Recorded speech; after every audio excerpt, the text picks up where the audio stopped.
हमारे साथ very important guest जुड़ चुके हैं। हमारे साथ जुड़े हैं mister Chetan Shenoy, director Anand Rathi wealth से। Shenoy sir, hi, good morning sir, thank you very much for your precious time sir. Good morning Vivek ji. और नमस्कार आपके दर्शकों के लिए भी। नमस्कार sir. Sir, firstly I would like to congratulate you for your fantastic result, because we have seen कि आपके जो रेवेन्यूज़ हैं उसमें करीब 37.5% का जंप देखने के लिए मिला। कल आपके इवनिंग में रिजल्ट्स आते हुए दिखाई दिए। नेट प्रॉफिट में 38% का जंप। सर, क्या कुछ हाइलाइट्स रहे इस क्वार्टर की? अ, हाँ, आई थिंक सबसे बड़ी जो हाईलाइट रही है वो नेट मोबिलाइजेशन की रही है।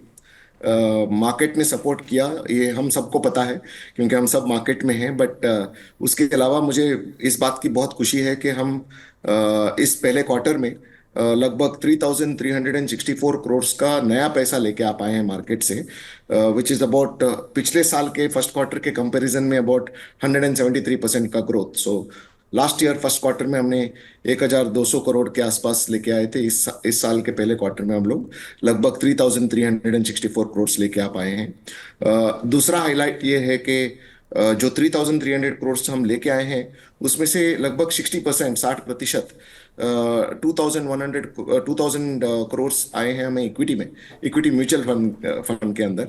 सो ये एक बहुत बड़ा अचीवमेंट है। ऑफ कोर्स मार्केट का साथ तो मिला ही है, बट इक्विटी में पैसे ज़्यादा आए हैं इस उसके कंपैरिजन में। और थर्ड हाईलाइट हमारा ये है कि हमारा जो प्रोडक्ट मिक्स है ओवरऑल, उसमें लगभग 54% जो है आज के दिन पे इक्विटी में है, जो लास्ट ईयर का पहले क्वार्टर के अंत पे आप देखने जाओगे तो 48% इक्विटी में था। तो ये सब का जो फायदा है क्लाइंटों को लॉन्ग टर्म में, क्योंकि equity of course long term में बेहतर रिटर्न देता है, तो क्लाइंटों को होगा। और ऑफ कोर्स शेयर होल्डर्स को भी ये देखने को मिलेगा कि एयूएम बढ़ गया है और इक्विटी एयूएम बढ़ गया है, तो उस वजह से ग्रोथ इन एयूएम भी बढ़ेगा। लास्ट एक हाईलाइट मैं आपको बताना चाहूंगा, जो ट्रेल रेवेन्यू है, जी। जो हम सब जानते हैं कि इसका एक सर्टन स्कोप ऑफ एक्टिविटी जो है, इसका जो वैल्यूएशन है जो है, कि हम सब इसका मूल्य जानते हैं कि ट्रेल जो है कंसिस्टेंट होता है। ये जो है हमारा इस क्वार्टर का 89 करोड़ रहा है पहले क्वार्टर का। लास्ट ईयर पहले क्वार्टर का हमारा जो ट्रेल रेवेन्यू था वो 52 करोड़ था। तो ये जो फर्क है, लगभग 70% का जो ग्रोथ हुआ है, लगभग दिन का 1 करोड़ का के आसपास का जो ट्रेल रेवेन्यू हो रहा है, वो नेट मोबिलाइजेशन और मार्केट ग्रोथ के साथ मिलके हमें फायदा हो रहा है। ये थोड़े बहुत हाईलाइट मैं आपको बताना चाहूंगा। बिल्कुल सर, मार्केट ने साथ दिया और आपके शेयर पर मैं लगातार चर्चा भी करता रहता हूं। फिरोज अजीज जी भी आते हैं हमारे साथ। पिछले 4-5 क्वार्टर से मेरी बात हो रही है और उस समय पर शेयर सर 1,000-1,100 की रेंज पर था। आपके खुद के शेयर ने भी करीब 3 से 4 गुना के रिटर्न दिए हैं और बहुत शानदार ग्रोथ मार्केट की लाइन में। लेकिन सर, एक बहुत इंपॉर्टेंट चीज़ जो कि मैं इस क्वार्टर में देख रहा था, आपने 72,000 करोड़ रुपए के एयूएम की गाइडेंस दी थी इस फिस्कल में। 69,000 पर तो सर आप अभी फर्स्ट क्वार्टर में ही आ गए हैं। लगता है कि जिस स्पीड पर मार्केट चल रहा है और जिस तरह से इक्विटी इन्फ्लो आ रहा है, ये टारगेट्स आपके 2 या तीसरी तिमाही में ही पूरे हो जाएंगे, तो टारगेट को रिवाइज करना पड़ेगा आपको। बिल्कुल सही आपने नोटिस किया है। आप बहुत बिल्कुल सही बोल रहे हो कि बारीकी से आप स्टॉक को ट्रैक कर रहे हो। तो इसका जो फायदा है वो ये है कि आपको सुनाई दे रहा है जी? जी बिल्कुल सर, प्लीज़ कंटिन्यू सर। बिल्कुल। सो इसका जो फायदा है वो ये है कि पहले क्वार्टर में नेट मोबिलाइजेशन का, जो थोड़ी देर पहले मैं आपको बता रहा था, वो नेट मोबिलाइजेशन का सबसे बड़ा फायदा है। राइट। तो आप बिल्कुल बात सही कर रहे हो। हमने पूरे साल का टारगेट जो है 59,000 करोड़ से हमने 72,000 करोड़ जाने का टारगेट रखा था। पहले क्वार्टर में I think net mobilisation plus market का जो ट्रेंड है, निफ्टी ने खुद ही 7.5% का रिटर्न दिया है पहले क्वार्टर में। हम हमेशा ये मान के चलते हैं कि एक साल में, क्योंकि साल का प्रिडिक्शन तो कोई भी दे नहीं पाएगा एग्जैक्टली क्या होगा, हमने मान के चले थे कि लगभग 22-24% का ग्रोथ होगा हमारे एयूएम में। और इसलिए हमने ये प्रोजेक्शन दिया था। वो 22-24% के अंदर हमारा मानना ये है कि 10 से 12% मार्केट दे देगा और बाकी 10 से 12% हमें लेके आना पड़ेगा। लगभग 7,000-8,000 करोड़ के आसपास हमें लेके आना पड़ेगा मार्केट से। दोनों तरफ हमें फायदा हुआ है। जैसे कि आप देख रहे हो, मार्केट में पहले क्वार्टर में ही 10 के मुकाबले 7% का रिटर्न, 7-7.5% का रिटर्न आया। ऑफ कोर्स म्यूचुअल फंड उसके ऊपर एक्स्ट्रा अल्फा भी देते हैं, तो उसका तो फायदा हुआ ही है। और जो दूसरा हम बोल रहे थे, लगभग 8,000 करोड़ का हम नेट मोबिलाइजेशन एक्सपेक्ट कर रहे थे, उसमें से लगभग 45% जो है पहले क्वार्टर में ही आ चुका है, इन कंपैरिजन टू 25% जो आना चाहिए था, 3,300 करोड़। तो इन दोनों का फायदा जो है हमें मिला है। हम इसको क्लोजली ट्रैक करेंगे, बट हम हमेशा पहले क्वार्टर में कुछ रिविजन्स करते नहीं है। सेकेंड क्वार्टर देखने के बाद I think towards the third quarter management will take a call if we should look at revising the numbers. And of course markets you never know, आप खुद जानते हो कि मार्केट में कभी भी you could always see volatility, and it's bound to happen. It's not going to happen in one direction. Market linear होता ही नहीं है। We can always see a fall. Not that I'm saying we are expecting a fall, but we can always see a fall. So we don't want to do a upward revision so early in the day. बिल्कुल sir, मैं लेकिन आपका client attrition भी देख रहा था, it's very low as compare to the industry, because we have seen already 0.2% था and you just come down to 0.1%, यानी कि क्लाइंट्स आपके पास आ रहे हैं और जाते हैं ही नहीं, वो यानी आपके साथ रुके रहते हैं। सो अभी वैसे मार्केट का उन्होंने साइकिल भी शायद डाउन टर्न देखा भी नहीं है, तो कितना आप एक्सपेक्ट करते हैं कि सर एक रिलेशनशिप भी बन जाता है क्लाइंट के साथ कि अगर आपने पिछले 3 साल से 5 साल से एक अच्छा रिटर्न दिया है तो एक डाउन साइकिल के लिए वो भी तैयार रहते हैं। क्या एक्सपेक्ट करते हैं कि सर अगर मार्केट में कोई डाउन टर्न आता है तो कितना एट्रिशन और हो सकता है? विवेक जी, मैं पहले तो आपको बताऊं, मैं काफी इम्प्रेस्ड हूं कि आप कितने बारीकी से हमारे स्टॉक को जानते हो और बिजनेस को भी जानते हो और छोटे छोटे नंबर को हाईलाइट कर रहे हो। बिल्कुल बात सही है आपकी। हमारे जो क्लाइंट हैं उनको एक सीजनिंग हो जाता है उनका, और हमारे रिलेशनशिप मैनेजर्स के साथ एक रिश्ता भी बन जाता है।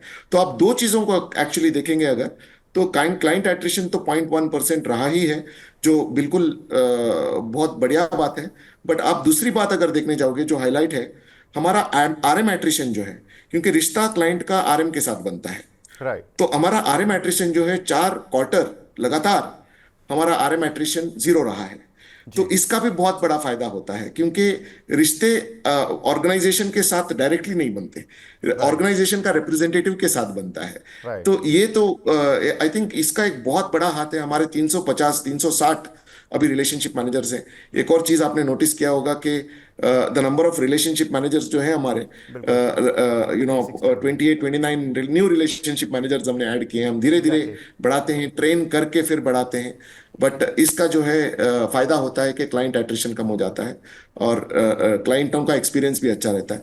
और एक आखिरी बात जो मैं आपको बताना चाहूंगा कि बिल्कुल रीसेंट एक्सपीरियंस जो है क्लाइंटों का, वो बहुत अच्छा रहा है। बट ज्यादातर क्लाइंट जो हैं इसमें से, लगभग मैं मानना मानना चाहूंगा एक रफ नंबर, 80% क्लाइंट्स ने कोविड वाला साल भी देखा हुआ है, बिल्कुल। जब 25-26% मार्केट गिरा था, और थैंकफुली हमारे क्लाइंटों का पोर्टफोलियो 12-13% गिरा था।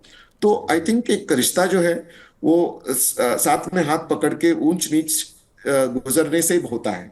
और राइट। उसका फायदा जो है 80% क्लाइंटों को मिला है। उनके रेफरेंस से जो क्लाइंट आए हैं, उस एक्सपीरियंस की वजह से उनके साथ ज्यादा बना है। तो होपफुली, क्योंकि फॉल तो आएगा ही कभी ना कभी, आज बिल्कुल। नहीं तो अगले 10 साल में एक दो तो आएंगे। हर साल 10% के 2 फॉल होते हैं एवरेज राइट। में। ये सब हम क्लाइंटों से बात करते रहते हैं, उनको सीजन करते रहते हैं, तो इस वजह से क्लाइंट डटे रहते हैं। बिल्कुल सर, आपने ये बहुत अच्छी बात बताई कि रिलेशनशिप मैनेजर्स के साथ आपके क्लाइंट का एक रिलेशन बन जाता है। मैं एयूएम देख रहा था, एयूएम पर relationship manager that is significant, 187 crore पर आरएम आपका, एक आरएम आपका 187 करोड़ रुपए ऑन एन एवरेज अपनी रिलेशनशिप बनाए हुए। Sir it's almost A portfolio manager, जो बहुत सारे पोर्टफोलियो मैनेजर्स अपने शुरू करते हैं उनके पोर्टफोलियो का साइज 187 करोड़ होता है, और आपके इतने सारे आरएम हैं और हर आरएम आपका इतना बड़ा एक पोर्टफोलियो लेकर बैठा हुआ है। सर नेक्स्ट ग्रोथ कहाँ से आएगी? मार्केट एक बहुत ज़बरदस्त ऑल टाइम हाइज पर हैं, अब आपका AUM भी 69,000 करोड़ आ चुका है, तो कंपनी अब आगे क्या देख रही है? म्यूचुअल फंड इंडस्ट्री में अपना म्यूचुअल फंड स्टार्ट करने का कुछ प्लान कर रहे हैं क्या? आज के दिन पे विवेक जी, हमारा मानना ये है कि हम हमेशा से हम ये मानते आए हैं कि इस कंपनी के जो 3-4 ग्रोथ इंजिन्स हैं, और वो 3-4 ग्रोथ इंजिन जो है, उस वजह से हमें एक 20 से 25% का प्रोजेक्शन हम हमेशा दे पाएंगे। उसमें से सबसे बड़ा जो फायदा है, बहुत ही कम बिजनेसेस को मिलता है। आई थिंक हमें एक भगवान का वरदान है कि एक 10 से 12% का तो लॉन्ग टर्म रिटर्न इक्विटी से आता ही है। और हमारा पोर्टफोलियो जो क्लाइंटों के पोर्टफोलियो हैं, इसी वजह से 10 से 12% से ग्रोथ होगी करेक्ट करंट AUM। तो उसका तो फायदा होगा ही। जो दूसरा इंजन हम है हमारा ग्रोथ का, जो हमें हमने अभी बात किया रिलेशनशिप मैनेजर्स का, 360 रिलेशनशिप मैनेजर्स जो हैं, वो आज के दिन पे जो हमारे क्लाइंटों के पैसे मैनेज करते हैं, 10,600 जो आपने देखा होगा।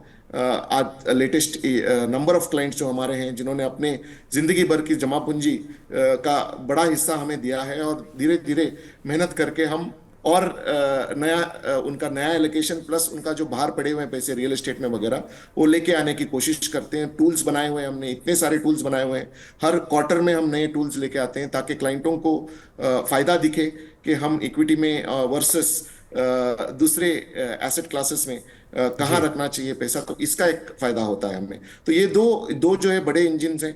इसके अलावा ऑफ कोर्स हम नए RM ऐड करते हैं। तो नए RMs भी नए क्लाइंट लेके आते हैं। तो ये हमारा तीसरा बड़ा सा इंजन है। तो ये तीन इंजन के अलावा जो हमें है, ये चौथा इंजन का जो जबरदस्त फायदा होता है, वो ये है कि जो हमारे क्लाइंट जो है वो रेफर करके नए क्लाइंटों को दे देते हैं। तो आज के दिन पे एक RM लगभग 30 से 35 कस्टमर मैनेज करते हैं। हमारा मानना ये है कि एक RM लगभग 50 कस्टमर को मैनेज कर सकते हैं। तो आज के दिन पे हम अगर फैक्ट्री आउटलेट के पॉइंट ऑफ व्यू से देखने जाएं, हालांकि हम फैक्ट्री है नहीं, बट फैक्ट्री आउटलेट के पॉइंट ऑफ व्यू से देखने जाएं तो हम 65% के कैपेसिटी पे चल रहे हैं। अभी भी 35% कैपेसिटी तो हमारे करंट फैक्ट्री में है। तो ये जी। तीन चीजों का जो फायदा है, ये आएगा। बिल्कुल सर। सर आपने बताया कि गाइडेंस आप Q2 में रिवाइज करेंगे, बहुत इंपॉर्टेंट रहेगा मार्केट की दृष्टि से। लेकिन सर एक ऐसा क्वेश्चन जो कि हर दर्शक सुनना चाहेगा आपसे, वो ये कि अब इस साल में या अगले 2-3 साल पर जो कौन सी एसेट क्लास होगी जहां पर कि एक निवेशक को सबसे अच्छा रिटर्न मिलने वाला है?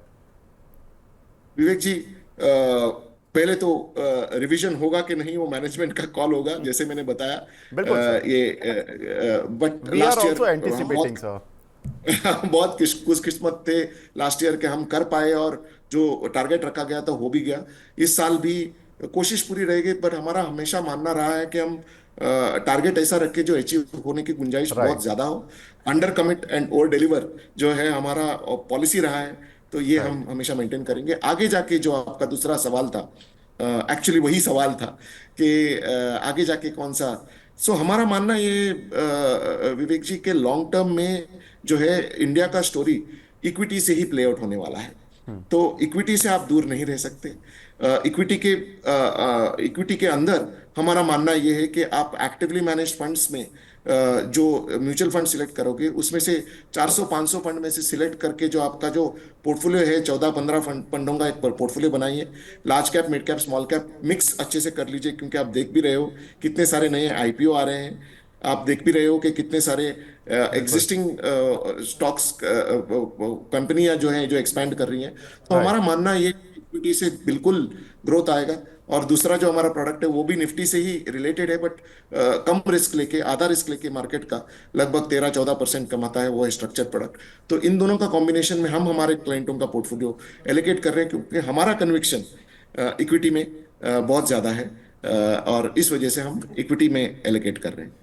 बिल्कुल। तो इक्विटी अभी भी सर परफॉर्मिंग एसेट रहेगा, ये आपका मानना है सर। और लास्ट छोटा सा क्वेश्चन, चूंकि रियल एस्टेट पे मैं कुछ सुनना चाहता था, रियल एस्टेट और गोल्ड, इनमें अगर कुछ रिटर्न एक्सपेक्ट करना हो तो क्या एक्सपेक्ट करना चाहिए? देखिए, रियल एस्टेट का जो हमारा मानना है वो ये है कि एक तो रेसिडेंशियल रियल एस्टेट और कमर्शियल रियल एस्टेट और लैंड में और बहुत अलग अलग बिहेवियर होता है। एक यूनिवर्सल ब्रॉड ब्रशिंग स्टेटमेंट में नहीं पास कर सकता। तो मैं लैंड और ऑफिस स्पेस को बाहर रखूंगा इस कन्वर्सेशन से।